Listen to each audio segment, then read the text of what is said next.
আমরা আরও একটা দিক যদি দেখি, তামান্নার ঘটনা, তামান্নার বাবা মা এসেছিলেন আন্দোলনে যোগ দিতে, তারা পাশাপাশি সিপিআইএমের তরফ থেকে যে কালীঘাট অভিযানের ডাক দেওয়া হয় অর্থাৎ মুখ্যমন্ত্রীর বাড়ি, সেই অভিযানেও কিন্তু তারা অংশগ্রহণ করছেন।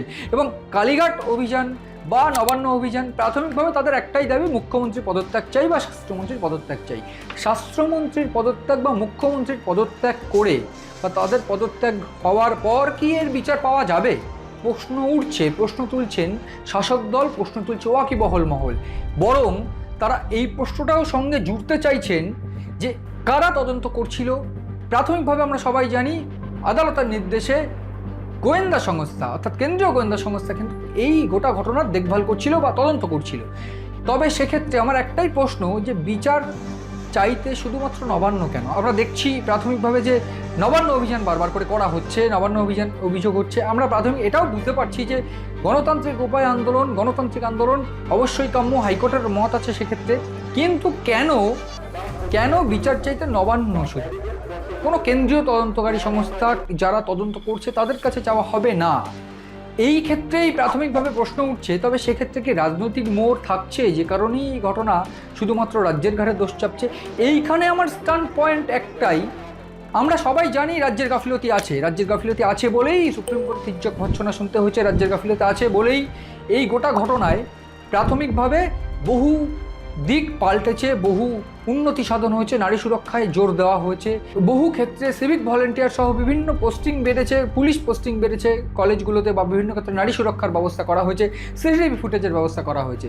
কিন্তু প্রশ্ন একটাই যে কলকাতা পুলিশের তরফ থেকে যে ব্যক্তিকে গ্রেফতার করা হলো সেই কেবল কনভিক্টেড আসামি কেন? আমরা সবাই জানি জানুয়ারি মাসে যখন সঞ্জয় রায় অর্থাৎ যে ধৃত অভিযুক্ত বা ধৃত যে সিভিক ভলেন্টিয়ার, তাকে যখন ফাঁসির সাজা শোনানো হয়, তিনি পরিষ্কার করে কোর্টে দাঁড়িয়ে বলেছিলেন, কিছু আইপিএসকে উদ্দেশ্য করে বলেছিলেন যে আমি কেন একা ভিতরে থাকবো, কেন তারা বাইরে আছে, আমি কোনো দোষ করিনি, আমাকে ফাঁসিয়ে দেওয়া হচ্ছে। কেন সেই আইপিএসকে বা কি সেই বৃত্তান্ত সেগুলো জানার চেষ্টা কেন্দ্রীয় গোয়েন্দা সংস্থা করছে না, কেন করেনি, এবং তার সেই রেজাল্ট কি? প্রাথমিকভাবে এক্ষেত্রে আপনারা বলতেই পারেন, আর যে অভিযোগ ইতিমধ্যে আমরা দেখেছি কাদম্বিনীর বাবা মা করেছেন যে কেন্দ্রীয় গোয়েন্দা সংস্থার উপর বিশ্বাস নেই তাদের, তারা হয়তো ঘুষ খেয়েছে, এই অভিযোগ তারা করেছেন ইতিমধ্যে আমরা দেখেছি। কিন্তু প্রশ্ন উঠছে সেক্ষেত্রে আদালত কি সেটা মানছে? আদালত কিন্তু পরিষ্কার করে ভর্ৎসনা করে দিয়েছে এই গোটা ঘটনায়, যখন ফিরোজ এদুলজি শিয়ালদা কোর্টে প্রাথমিকভাবে যখন জানিয়েছিলেন যে সম্পত মিনা যিনি এই ঘটনার আইও এবং তার সঙ্গে প্রাক্তন যে সিপি বিনীত গোয়েল, আইপিএস বিনীত গোয়েলের ব্যাচমেট, এক্ষেত্রে তদন্ত কিন্তু স্লথ হতে পারে, তদন্ত কিন্তু বাধা পেতে পারে। এই গোটা ঘটনা যখন ফিরোজ এদুলজি এই পরিবারের তরফ থেকে বা নিজেদের পরিবারের তরফ থেকে অভিযোগ করেন, তখন সেই অভিযোগ নস্যাৎ করা হয়েছিল বা আদালতের তরফ থেকে কিন্তু সেই অভিযোগ মেনে নেওয়া হয়নি, সেই অভিযোগকে স্বীকার করা হয়নি। ফলে কীভাবে এই গোটা ঘটনায় শুধুমাত্র রাজ্যের বিরুদ্ধে অভিযোগ থাকা যায়? রাজ্যের দোষ আছে, প্রাথমিকভাবে রাজ্যও বহু ক্ষেত্রে কিন্তু কনভিক্টেড, আমরা জানি, আমরা মানছি সে কথা। কিন্তু আমার প্রশ্ন একটাই, যে প্রশ্ন সাংবাদিকতা তুলছে, যে প্রশ্ন ওয়াকিবহল মহল তুলছে, যে এই বিচার চাইতে শুধুমাত্র রাজ্যের বিরুদ্ধেই অভিযোগ কেন, ক্ষোভ রাজ্যের বিরুদ্ধেই কেন, সাধারণ মানুষের ক্ষোভ, নাকি এই যে ক্ষোভটা সেটাতে কোনো পলিটিক্যাল আঁচ রয়েছে, কোনো রাজনীতির আঁচ রয়েছে? প্রশ্ন ঠিক এইখানেই। আমরা প্রশ্ন তুলছি, প্রশ্ন তোলাটা আমাদের কাজ।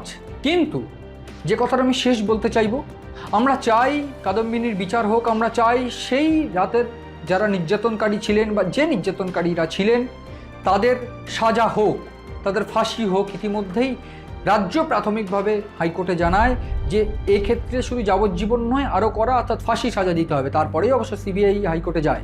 কিন্তু শুধুমাত্র একজন কেন, যাকে কিনা কলকাতা পুলিশ গ্রেফতার করে, তাও 24 ঘন্টার মধ্যে, ঘটনা 24 ঘন্টার মধ্যে, তাহলে কেন? আর অভিযুক্তরা কোথায়? কেন তাদেরকে ইতিমধ্যে জিজ্ঞাসাবাদ, কেন গ্রেফতার করা হচ্ছে না? যেখানে আমরা দেখেছি আইপিএস বিনীত গোয়েল, যাকে তৎকালীন সময় অভিযোগ, যার বিরুদ্ধে অভিযোগ, যাকে মেরুদণ্ড দিয়ে অভিযোগ করা হয়, মেরুদণ্ড দিয়ে আসা হয়, তার নাকি মেরুদণ্ড নেই, তাকে সরিয়ে দেওয়া হয়, তাকে রাজ্যের তরফ থেকে সরিয়ে দেওয়া হয়। তাকেও জিজ্ঞাসাবাদ কেন করা হলো না? এবং জিজ্ঞাসাবাদ করা হয়ে থাকলেও যদি সেক্ষেত্রে অন্যান্যরা অভিযুক্ত থাকে, অন্যান্যদের বিরুদ্ধে কোনো অভিযোগ থাকে, কেন তাদের গ্রেফতার করা হলো না? আর যদি সেক্ষেত্রে সিবিআই জানায় যে একমাত্র এই সঞ্জয় রায়ই দোষী, সেক্ষেত্রে কি থাকবে আর বিচারের? আমরা চাইব সুবিচার হোক। যে দাবি নিয়ে কাদম্বিনীর বাবা মা পথে নেমেছেন, আহত হয়েছেন, যে দাবি নিয়ে চোয়াল শক্ত করে সাধারণ মানুষ রাত জাগছে, যে দাবি নিয়ে চোয়াল শক্ত করে চিৎকার করে বলছে বিচার চাই, তারা বিচার পাক, তারা কাদম্বিনীর বিচার পাক। কিন্তু একটাই বিষয়, এই আন্দোলন যেটা আমরা দেখেছি গতকালকের যে আন্দোলন, যে জুনিয়র চিকিৎসকরা তারা রাজনীতির দিক থেকে বাইরে এসে লড়েছেন, আমার ক্ষেত্রে একটাই প্রশ্ন থাকবে, এই আন্দোলন যদি কোথাও গিয়ে রাজনীতির দিকে মন নেয়, সেক্ষেত্রে এই আন্দোলনটা হয়তো আন্দোলন থাকবে না, এই আন্দোলনটা একেবারে রাজনীতিতে প্রবেশ করবে। আমরা চাই বিচার হোক, আমরা চাই আন্দোলন নিয়েই বিচার হোক, গণতন্ত্র মেনে বিচার হোক। আমাদের সম্পূর্ণ আস্থা আছে বিচার ব্যবস্থার উপর, আমাদের সম্পূর্ণ আস্থা আছে পুলিশ বা কেন্দ্রীয় গোয়েন্দা এজেন্সি, সমস্ত যে এজেন্সি যারা তদন্ত করে সবার উপর। কিন্তু প্রশ্ন একটাই, এই আন্দোলন কোনোভাবে কোনো রাজনীতিক নেতা, কোনো রাজনৈতিকভাবে হাইজ্যাক করা হচ্ছে না তো? যদি তা হয়, সেক্ষেত্রে এই গোটা ঘটনার পরিণতি কিন্তু খুব একটা ভালো হবে না, বরং করুণ পরিণতিই হবে, এমনটাই কিন্তু প্রত্যাশিত। গোটা ঘটনায় নজর রয়েছে আমাদের, নজর রাখুন আপনার।